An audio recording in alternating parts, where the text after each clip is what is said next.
বিসমিল্লাহির রহমান রহিম। Hello everyone, আসসালামু আলাইকুম।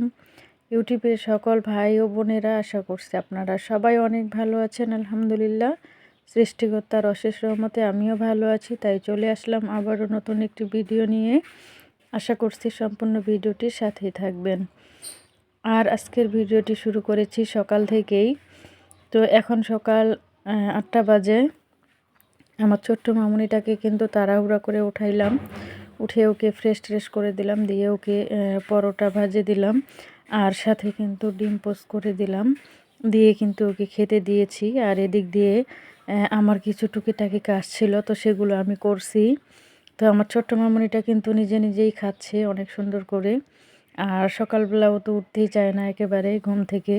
তো তারপরেও কিন্তু ওকে আমি উঠাইলাম, যেহেতু ওর এখন মসজিদে যেতে হবে। তো সেই কারণে ওকে খাওয়াইয়া আবার নিয়ে যাব এখন। তো তারপরে কিন্তু আমার মেয়েকে রেডি করে নিয়ে ওর খাওয়াটা শেষ করে ওকে দিয়ে আসলাম মসজিদে। তো আমাদের বাসার খুব কাছেই কিন্তু মসজিদ, তো সেখানে কিন্তু দিয়ে ওকে আমি চলে আসলাম। আর এখন কিন্তু বাসায় যাচ্ছি, যাওয়ার পরে এখন রান্না করতে হবে। আর বাসায় কিন্তু চলে আসলাম। আসার পরে আমি কিন্তু এদিক দিয়ে ভাতটা বসিয়ে দিয়েছিলাম। তো কালকে একটু ছোলা ভিজিয়ে দিয়েছিলাম যে সকালকার নাস্তাটা হয়ে যাবে। তো অনেকটা দেরি হয়ে গেল, সেই কারণে এদিক দিয়ে ভাতটা বসিয়ে দিয়েছি। ভাতটা বসিয়ে দেওয়ার পরে আমি ছোলাটা কিন্তু রেডি করে নিয়েছিলাম। তো এখন কিন্তু ভাতটা হয়ে গেছে। আর ভাতের মধ্যে কিন্তু কয়েকটা আলু দিয়েছিলাম যে ভর্তা করব। তো দেরি হয়ে গেলে কিন্তু ভর্তা ভাতটাই কিন্তু সকালবেলা খাওয়া যায়। তো ভাতটা নামিয়ে নিয়ে আমি কিন্তু এদিক দিয়ে ছোলাটা এখন বসিয়ে দিচ্ছি। তো ছোলাটা কিন্তু সকালবেলার নাস্তাতে ছোলাটা রাখলে অনেক বেশি ভালো লাগে। তো আমার পরিবারের সবাই কিন্তু আমরা অনেক বেশি পছন্দ করি এই ছোলাটা। আমরা আবার ভাত দিয়েও খেতে পছন্দ করি। তো যে যেভাবে খায়, আমরা কিন্তু মুড়ি দিয়েও খাই, ভাত দিয়েও খাই, রুটি দিয়েও খাই। তো ছোলাটা আমারও অনেক বেশি পছন্দ। তো তারপরে কিন্তু রান্নাবান্না শেষ করে খাওয়া দাওয়া করেছি। করার পরে আমার ছোট্ট মামুনিটা তো চলে এসেছে বাসায়। তো আমার হাজব্যান্ডও চলে গেল। আর এখন আমি খাওয়ার পরে কিছুটা সময় আমি একটু রেস্টে ছিলাম। তো রেস্টে থাকার পরে এখন আমি আমার সংসারের কাজকর্মগুলো করার জন্য মানে করতেছি। তো আমরা যারা গৃহিণীরা আছি, আমাদের দৈনন্দিন যে কাজগুলো, সেগুলো তো আমাদের করতেই হবে। নিজের কাজ তো ফেলে রাখলে কখনোই চলবে না। তো সেই কারণে আমি কিন্তু একে একে সবগুলোই করছি। আর আগের মতো এখন আর সেরকম তাড়াহুড়ো করে কাজ করতে পারি না, যেহেতু শরীরে অনেক বেশি সমস্যা।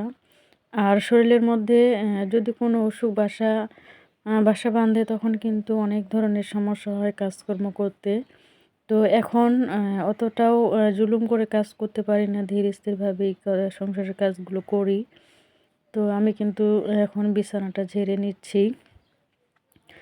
আর এই শীত কিন্তু দেখতে দেখতে প্রায় শেষের দিকে। এখন কিন্তু দিনের বেলাতে অনেকটা গরমের ভাব, আর শুধুমাত্র রাতের মধ্যে ঠান্ডা লাগে। তো যাই হোক, এই শীতকালে আমাদের কত ধরনের কাজকর্ম। তো সামনেই কিন্তু আমাদের রমজান মাস আসতেছে। এই রমজান মাসের আগে যদি আমরা আমাদের কাজগুলো একটু একটু করে গুছিয়ে গুছিয়ে করি, তাহলে কিন্তু পরবর্তী সময়ে আমাদের একেবারে জুলুম হবে না। যেমন আমরা এখন শীতকাল চলে যাচ্ছে, তো এখন কিন্তু খুব বেশি শীতের কাপড়গুলো লাগে না, যেগুলো অনেক বেশি ছিল। কিছুদিন আগে অনেক প্রচণ্ড শীত ছিল, তখন কিন্তু অনেক বেশি কাপড় চোপড় লাগতো, রোদ হইতো না। তো এখন কিন্তু এতগুলো শীতের কাপড়ও লাগে না। তো যেগুলো লাগে না সেগুলো কিন্তু আমরা ধীরে ধীরেই ধুয়ে শুকিয়ে সুন্দরভাবে গুছিয়ে নিতে পারি। তো এরকম কিন্তু আমিও করতেছি, একটা দুটো করে প্রতিদিন হালকা হালকা করে কাজগুলো করতেছি। আমার সংসারের কাজগুলোর সাথে সাথেই কিছু কিছু করে, যেগুলো আমার অপ্রয়োজনীয় এবার শীতের সময় আমরা ব্যবহার করেছিলাম, আর এখন মনে হচ্ছে যে আর লাগবে না। তো সেই কাপড়গুলো আমি কিন্তু ধুয়ে রেখে দিয়েছি। আর ইনশাআল্লাহ আরও যেগুলো আছে এগুলো ধীরে ধীরেই করব। রমজান মাসের আগে সব কিছু গুছিয়ে নিব। তো রোজার পরে কিন্তু রোজা নিয়ে কিন্তু এই ভারী কাজগুলো করা যায় না, সেই কারণে সেই কাজগুলো কিন্তু আগে থেকেই আমাদের করতে হয়। বিছানাটা গুছিয়ে নিলাম, আর এখন আমার মেয়ের পড়ার টেবিলটা গুছিয়ে নেব। তো ভিডিওর এ পর্যায়ে এসে আমার যে সকল ভাই ও বোনেরা আপনারা ভিডিওর সাথে আছেন, এখনও একটা লাইক দেননি, অবশ্যই ভিডিওর মধ্যে একটা লাইক দিয়ে ভিডিওটি কন্টিনিউ করবেন। আর আপনাদের সুন্দর মতামত অবশ্যই জানিয়ে যাবেন। যদি ভিডিওর কোনো অংশে ভালো লাগে অবশ্যই চ্যানেলটি সাবস্ক্রাইব করে অল নোটিফিকেশন অন করে রাখবেন, তাহলে যখন যখন ভিডিও আপলোড করব তখন আপনারা সময় সুযোগ অনুযায়ী আমার এই ভিডিওগুলো দেখতে পারবেন। আর আমি এখন কিন্তু আমার মেয়ের পড়ার টেবিলটা গুছিয়ে নিচ্ছি, আর এটাকে একটু ভালোভাবে মুছে নিচ্ছি। এত পরিমাণে ধুলাবালু জমে গেছে, আসলে ঘরের ভিতরে এত পরিমাণে ধুলাবালু জমে যায়, প্রতিদিন মুছলেও তারপরেও দেখেন যে অনেক বেশি ধুলাবালু জমে গেছে। তো রমজান মাস যেহেতু আমাদের সামনে, সেই কারণে কিন্তু আমাদের একটু একটু করে ঘরের কাজগুলো এগিয়ে নিয়ে যেতে হচ্ছে।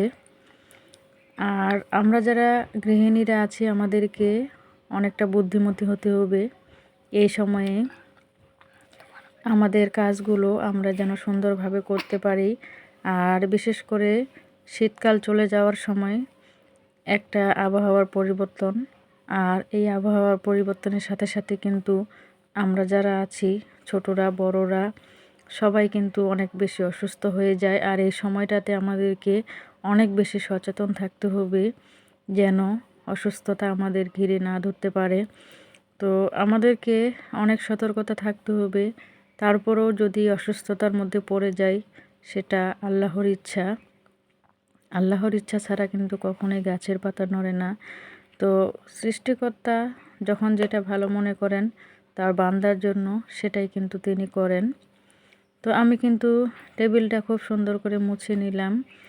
আর এই টেবিলটা আমার মেয়ে কিন্তু এই টেবিলের মধ্যে খুব একটা বেশি লেখাপড়া করে না, ও কিন্তু বিছানায় বসে সবসময় লেখাপড়া করে, তো অনেক ছোট তো সেই কারণে। তো আমি কিন্তু পড়ার টেবিলটা সুন্দরভাবে মুছে নিলাম, নেওয়ার পরে আমি এখন কিন্তু এগুলো গুছিয়ে নিচ্ছি। তো আসলে সংসারের প্রতিটা কাজ যদি সময় মতো আমরা করি, সময়ের সাথে সাথে করি, তাহলে কিন্তু অনেক বেশি নিজের কাছেও ভালো লাগে আর সব কিছু অনেক সুন্দর লাগে। সংসারের প্রতিটা কাজ আমরা যদি পরিষ্কার পরিচ্ছন্ন পরিপাটি করে রাখি, তাহলে মনের মধ্যেও অনেক বেশি শান্তি বিরাজ করে। আর অগোছালো কাজকর্ম কিন্তু একেবারে কখনো মনের মধ্যে শান্তি দিতে পারে না, প্রফুল্ল দিতে পারে না। পরিষ্কার পরিচ্ছন্নতা কিন্তু ঈমানের অঙ্গ। আমাদের যা কিছু আছে সেটাই আমরা যদি সুন্দরভাবে গুছিয়ে পরিষ্কার পরিচ্ছন্ন করে রাখতে পারি, তাহলেই কিন্তু সব কিছু অনেক সুন্দর দেখায় আর নিজের কাছেও শান্তি লাগে। সব দিক দিয়েই কিন্তু মনের মধ্যে শান্তি বিরাজ করে। তো অনেকেই আছে সংসারের কাজকর্ম ফেলে এখানে ওখানে গিয়ে আড্ডা মারে। তো এগুলো না করে আমরা যদি আমাদের সংসারের কাজগুলো সময় মতো করি, আসলে নিজের সংসারের কাজ যদি আমরা নিজে ফেলে রাখি তাহলে কিন্তু আমাদের নিজেরই ক্ষতি, তাই না? তো সেই কারণে অহেতুক বসে না থেকে আমাদের সংসারের কাজগুলো সময় মতো আমরা যদি করি, তাহলে কিন্তু সব কিছুই সুন্দর হয়, তাই না? তা আমি চেষ্টা করি আমার প্রতিটা কাজ সময় মতোই করার। তো সময়ের সাথে সাথে চলতে আমি অনেক বেশি পছন্দ করি, কখনো কারো কাছে গিয়ে সময়টা নষ্ট করি না। সব সময় চেষ্টা করি আমার নিজের কাজ, আমার নিজের সংসার নিয়ে ব্যস্ত থাকার, নিজেকে ব্যস্ত রাখার। অহেতুক কারো কাছে গিয়ে আমার এই সুন্দর সময়টাকে নষ্ট না করে সেই সময়টা আমি আমার সংসারের মধ্যে দেওয়ার চেষ্টা করি। সেই সময়টা আমার সংসারের মধ্যে আমি কিভাবে ব্যয় করব, আমার সন্তান, আমার সংসার, আমার যা কিছু আছে সেখানে আমি সময় দেওয়ার চেষ্টা করি। তো ভিডিওর এ পর্যায়ে কে কে আছেন আমি জানি না, যারা আছেন আপনাদেরকে অসংখ্য ধন্যবাদ। আর আগের ভিডিওতে যারা সুন্দর সুন্দর কমেন্ট রেখে গেছেন আপনাদেরকে অসংখ্য ধন্যবাদ জানাই। আজকের মতো এখানেই দেখা হবে, কথা হবে অন্য আরেকটা ভিডিওর সাথে। ততক্ষণ সবাই ভালো থাকবেন, সুস্থ থাকবেন আর নিরাপদে থাকবেন। আমার জন্য অনেক অনেক দোয়া করবেন। আল্লাহ হাফেজ, আসসালামু আলাইকুম।